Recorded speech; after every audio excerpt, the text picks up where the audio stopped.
So on production-linked incentives, what's the thinking within DPIIT at this time in terms of the efficacy of these incentives? I was speaking to Raghuram, Rajan the last time round, and he was very upset with the manner in which he thought wasteful subsidies were being given to corporates. And at this moment, your assessment of the level of efficacy and what more should be done to try and make it useful for companies to actually start investing.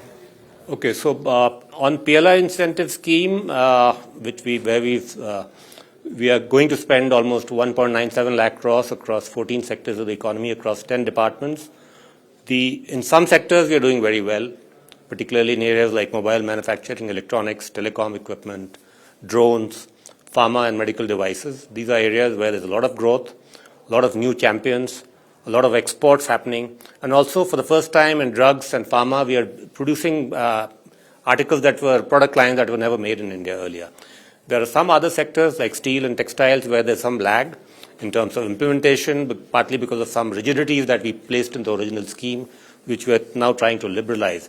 But on the broader issue of Mr. Raghuram Rajan's criticism is also about value add. It's like, so this is just assembly. This is not. There's no value add really. So I don't think he's really seen the scheme in detail at all. So this business of value addition is limited. Let me tell you, when it comes to automobile manufacturing in particular, the threshold itself specifies a domestic value addition of 50%. You don't get any money until you hit that threshold. In case of mobiles, we did not create that kind of a ceiling, that kind of a threshold. But nonetheless, even in mobiles, you'll find that the value addition that we've already reached in just 2.5-3 years of the operation of the scheme is about 18 to 20%, which is extremely high, given the fact that after so many years of manufacturing ecosystem having developed in China, their value addition is only about 49%. Most of all, and this is the critical part that I want you to understand, that the beauty of the scheme is that you're providing money at the back end. What you are putting is for performance criteria whereby the company puts its investment first. And if you see the way disbursements have been going in this, we've given less than 2% of money so far. We've attracted over 35% of the investment already into India.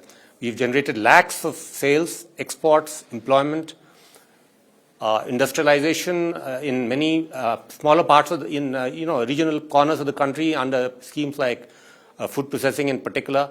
So all these good elements of the scheme are getting lost sight of because of this value addition argument, which in any case is confined to a very small segment. And finally, and most importantly, the way the scheme is designed, as I said, front-loaded investment, back-ended disbursements, we have ensured actually that the public exchequer hardly loses anything.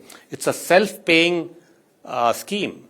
The amount that is being generated from the sales through GST, through income tax, is going to ultimately far outweigh, particularly in net present value terms, whatever little subsidy that we are giving. So I think he's dead wrong. Okay.